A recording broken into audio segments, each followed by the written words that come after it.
Welcome back to my channel. मी शिवानी तुम्हा सर्वांचं माझ्या यूट्यूब चॅनलवर अगदी मनापासून स्वागत करते. आता कड्याकाचा उन्हाळा सुरू झाला आहे आणि या धगधगत्यामध्ये काहीतरी थंडगार असं खावंसं वाटतं. पण काय बनवायचं जे घरामध्ये असेल, म्हणूनच मी आजची ही खास रेसिपी घेऊन आले.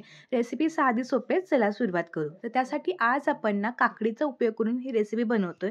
उन्हाळ्यात ना आपण काकडी घरी आणतोच, मग काकडीची कोशिंबीर किंवा काकडीपासून बरेच पदार्थ आपण करतो. आजची रेसिपी अगदी भन्नाट आहे. त्यासाठी मी 2 मध्यम आकाराच्या काकड्या स्वच्छ धुवून घेतल्या आणि त्यानंतर त्या सालीसकट बघा मी अशा पद्धतीने एका खिसणीवरती खिसून घेतलेल्या आहेत.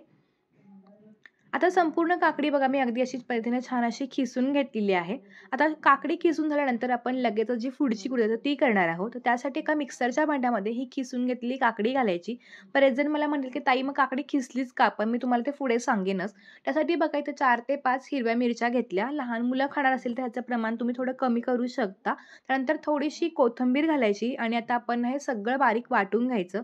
थोडंसं पाण्याची गरज आहे, आपण अगदी थोडंसं पाणी घालून हे बारीक असं वाटून घेऊ शकतो. आणि कोथिंबीर, हिरवी मिरची आणि काकडीमुळे बघा अगदी मस्त असा हिरवागार रंगही आलेला आहे. आता ह्यामध्ये आता आपण 1 वाटी इतका रवा घालूयात. हा रवा बारीक जाड कसाही घेऊ शकता, फक्त हा रवा कच्चा असावा. त्यानंतर 2 ते 3 चमचे मी दही घातलं आणि चवीनुसार मीठ घातलं. आता हे सगळे जिन्नस चांगले मिक्स करून घ्यायचे. उन्हाळ्यामध्ये आपल्याला काहीतरी गार असं खाल्लं की छान वाटतं, म्हणून मी आजची रेसिपी घेऊन आले. ही रेसिपी ना अगदी हटके आहे. लहानांपासून मोठ्यांना आवडणारी आहे. त्यामुळे तुम्ही एकदा जरूर ह्या उन्हाळ्यात ही बनवूनच बघा. थोडं मिश्रण घट्ट झालंय म्हणून मिक्सरच्या भांड्यामध्ये थोडी पाणी घातलं आणि पुन्हा हे सगळं चांगलं असं मिक्स करून घेतलं. ज्या पद्धतीने आपण डोस्याचं वगैरे पीठ करतो ना, तर अगदी त्याच पद्धतीने आपल्याला हे मिश्रण करून घ्यायचं आहे. आता ह्यामध्ये रवा वापरला त्यामुळं थोडंसं आपण हा रवा भिजण्यासाठी 10 मिनिटं झाकण ठेवून घ्यायचं. 10 मिनिटानंतर बघा मी झाकण काढून घेतलं. रव्यानं बऱ्यापैकी पाणी जे आहे ते ओढून घेतलं होतं आणि पुन्हा बघा हे मिश्रण थोडं घट्टसर झालंय. त्यामुळे आता आपण पुन्हा थोडंसं पाणी घालून हे छान असं मिक्स करून घेऊयात. जास्त पातळ नाही आणि जास्त घट्ट नाही. अगदी डोश्यासारखं पीठ आपण तयार करून घेतोय. तुम्ही जर चॅनलवरती नवीन असाल आणि अजून चॅनलला सबस्क्राईब केलं नसेल तर प्लीज चॅनलला सबस्क्राईब करा. तर आता बघा पीठ अगदी परफेक्ट मी तयार करून घेतलेलं आहे. आता रेसिपी इन्स्टंट आहे त्यामुळे मी पाव चमचा खायचा सोडा घातलाय. यामुळे काय होतं ही रेसिपी जाळीदार आणि हलकी-फुलकी बनायला मदत होते. हा सगळा सोडा आपण ह्या पिठामध्ये चांगला मिक्स करून घ्यायचा आणि 2 ते 3 मिनिटं हे बॅटर अशा पद्धतीने चांगलं फेटून घ्यायचं. ज्यामुळे काय होतं ह्याच्यामध्ये छान अशी हवा भरली जाते. तर आता बघा पीठ अगदी परफेक्ट तयार झाले. तर आज आपण जो काकडीचा डोसा करणार आहोत तर तो ह्या अगारोच्या नॉनस्टिक तव्यामध्ये करणार आहोत. हा अगारोकडून मला छान असा नॉनस्टिकचा तवा रिसीव्ह झाला आहे. खूप मस्त असा हा तवा आहे आणि हा जो तवा आहे ना, ह्याचा जो बेस आहे तो आपण हा ग्रॅनाइटपासून बनवला आहे आणि हा तवा इंडक्शन आणि गॅस ह्या दोन्हीवरती चालू शकतो आणि सगळीकडे अगदी हीट आहे ना ती एकसारखी जाते. त्यामुळं हा जो तवा आहे तो खूप आणि खूप मस्त आहे. ह्याला धरायला ग्रिप पण खूप छान आहे. आपण कोणत्याही प्रकारचे डोसे असेल ना, तर ह्या तव्यावरती अगदी अप्रतिम असे बनवू शकतो. मला स्वतःला हा तवा प्रचंड आवडलेला आहे आणि तुम्ही बघू शकता तव्याचा जो काही बेस आहे तो पण अगदी छान बनवलेला आहे. तुम्हाला पण जर हा तवा ऑर्डर करत असेल तर ह्याची लिंक मी तुम्हाला खाली देते, ज्यावरून तुम्ही क्लिक करून हा अगारोचा नॉनस्टिकचा तवा तुम्ही ऑर्डर करू शकता. तुम्हाला आजचा तवा कसा वाटला हे मला कमेंटद्वारे कळवायला पण विसरू नका.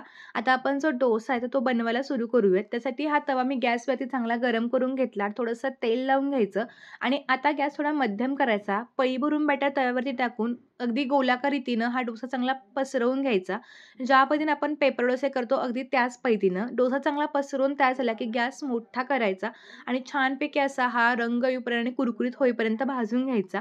साधारणपणे 2 ते 3 मिनिटानंतर वरची बाजू कोरडी झाली. आता वरून आणि कडेनं थोडंसं तेल लावून घ्यायचं आणि बाजू पलटी करून हा डोसा काढून घ्यायचा. अगदी मस्त असा हा काकडीचा गारेगार असा हा डोसा तयार होतो. खूप मस्त लागतो. यामध्ये आपण मिरची वापरली त्यामुळे तिखटही छान लागतो. कोणत्याही चटणीसोबत किंवा हा नुसता खायला पण अप्रतिम लागतो. ह्यासोबत मी शेंगदाण्याची चटणी केलेली आहे. तर तुम्हाला आजचा हा काकडीचा डोसाची रेसिपी कशी वाटली हे मला कमेंटद्वारे कळवायला विसरू नका आणि ही भन्नाट रेसिपी आवडली का? आवडली असेल तर व्हिडिओला लाईक करून तुम्ही व्हिडिओ कोणत्या गावातून, कोणत्या शहरातून पाहता हे कमेंट करून सांगायला विसरू नका. तुम्ही पाहू शकता की डोस्याला किती छान रंग आलाय. दिसता क्षणी तोंडाला पाणी सुटेल इतका मस्त ही रेसिपी तयार आहे. तुम्ही नाश्त्याला, संध्याकाळच्या हलक्या-फुलक्या भुकेला किंवा ह्या उन्हाळ्यात जरूर ही रेसिपी ट्राय करून बघा.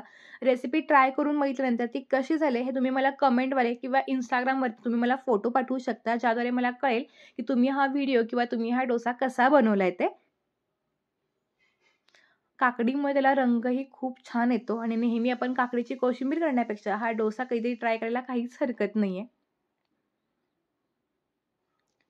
तुम्हाला माझी आजची ही उन्हाळा स्पेशल काकडीच्या डोसाची रेसिपी कशी वाटली हे मला कमेंटद्वारे कळवायला विसरू नका. आजचा व्हिडिओ आवडला असेल तर मात्र व्हिडिओला लाईक करून चॅनलला नक्की सबस्क्राईब करा. पुन्हा एकदा अशाच छान रेसिपीसोबत भेटूया. तोपर्यंत मस्त राहा, खात राहा, स्वतःची काळजी घेत राहा. धन्यवाद. Bye bye.